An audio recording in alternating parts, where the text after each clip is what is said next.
Hey, TDK here for the Best Buy blog, and in this video review we take a look at the Samsung Galaxy Buds Plus. These are a new iteration of Samsung's true wireless earbuds, along with some key improvements. There are a few reasons why Samsung put the Plus at the end of these Galaxy Buds, and it's because they made some changes to areas that they needed to make changes to. So for example, last year with the Galaxy Buds, Samsung seemed to have gotten the fit, finish, and comfort right. They were small, they were light, they were great. But there were still some things to improve, especially on the audio quality, battery life, things like that. I'm going to start with the audio quality first because I think that's probably what matters the most.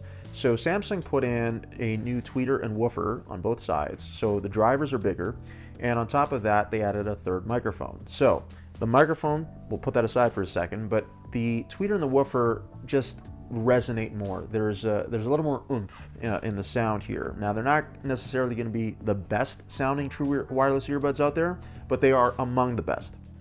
I would describe the sound as being cleaner, so not necessarily louder, not necessarily more bass, but just cleaner. Now you can bring in more bass if you want. There are 6 different EQ presets that Samsung includes in the Galaxy wearable app. Now I'm going to get to that in a second, but the point is that the sound is definitely better. It's an improvement from the previous Galaxy Buds and certainly an improvement from the Gear Iconics true wireless earbuds that Samsung had come out before. So in addition to the audio, to the music sounding better, you also have better phone calls. So this was something that I think was sorely lacking with the previous model. It was okay, the phone calls were all right, but with the third microphone now that helps to drown out both the outside noise and to amplify your voice, it now makes it a little bit easier for people to hear you, especially if you're in an environment where there's a lot of chatter going on behind you.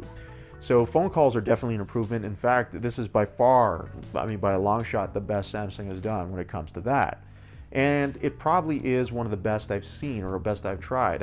I was talking to people with them and I never got a complaint once. So that's a good sign. There is an ambient mode. See, I mentioned outside chatter. There's an ambient mode that is built into these too. So this is basically where the mics work to allow outside noise to come in, so that this way you can converse with somebody, so you don't have to take the earbuds off. It's great. There are 3 different settings for that. You can go as high as you want, really, if you really want a lot of that outside noise to come in, or you can go a little bit more subtle so that you can hear some things, but at the same time the music or audio that you're listening to will take precedence. One other thing about music I just want to point out was the Spotify integration. So you can basically set this so that when you tap, or just kind of tap and hold, you will be able to actually get Spotify to pop up. So if you're a subscriber, this is a great feature, only because it just goes straight into the app. It'll pick up where you left off. If you haven't used the app for a while, it'll just kind of go to a playlist or recommended playlist for you. But if you were listening to it at home or in the car, and then you're going somewhere, you're walking somewhere, and you put the earbuds in and you do that, it'll literally pick up where you left off. So you don't necessarily have to grab your phone in order to do that. Now I will say they are very comfortable to wear, and that remains the same, I think, regardless of what you're doing or whether you're using it at the gym. Now they're not necessarily as rugged as something like, let's say, the Jabras are or Jaybird Vista. Those are far more rugged, in my opinion, when it comes to going to the gym or running with these, but they're okay, and they're probably going to last. They may survive a little bit longer than the AirPods might. Either way, for me, what really worked was just that they just felt so lightweight that I didn't even realize that they were there. Now, it's important that you get a tight seal. Samsung includes 3 ear tips plus wings so that you can find that tight seal. The seal is everything, especially when it comes to bringing in more bass. If there's just too much leakage, then the bass obviously starts to degrade from there. Now, battery life. I got to touch on this because it is a pretty big deal. We already know that the case has wireless charging. It did last year, it does now, it's great. So if you want to even charge from a compatible Galaxy phone or other smartphone that offers reverse charging, you can do that too. Now, that being said, last year, the best I got from the Galaxy Buds was 5 hours on a charge. The best, that was the best I could do.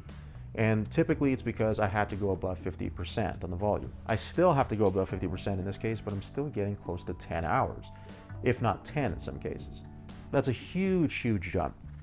And the fact that the case offers a full charge on top of that is great. So technically, by the numbers, you'd be getting 24 hours based on what Samsung's rating is, but realistically, bet on like 18 to 20, I would say, is probably more likely, especially if you're hitting that 60 to 70% range on volume.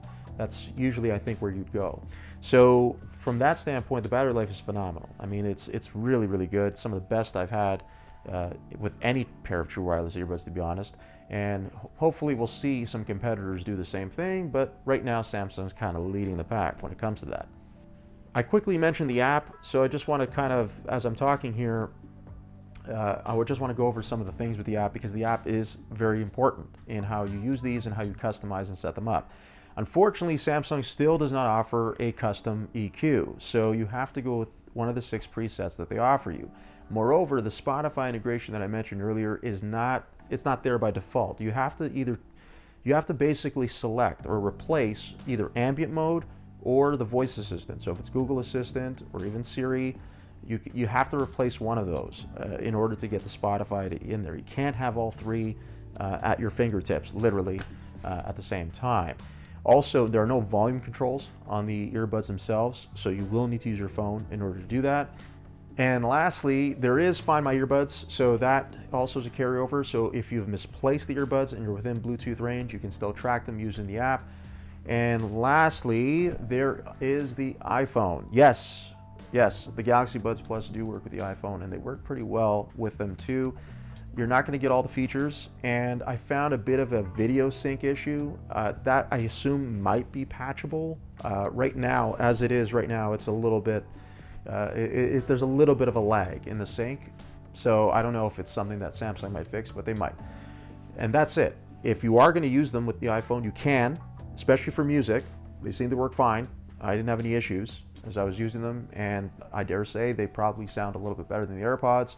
The AirPods Pro might be a little different, but certainly from the regular AirPods, there's no question they're an upgrade.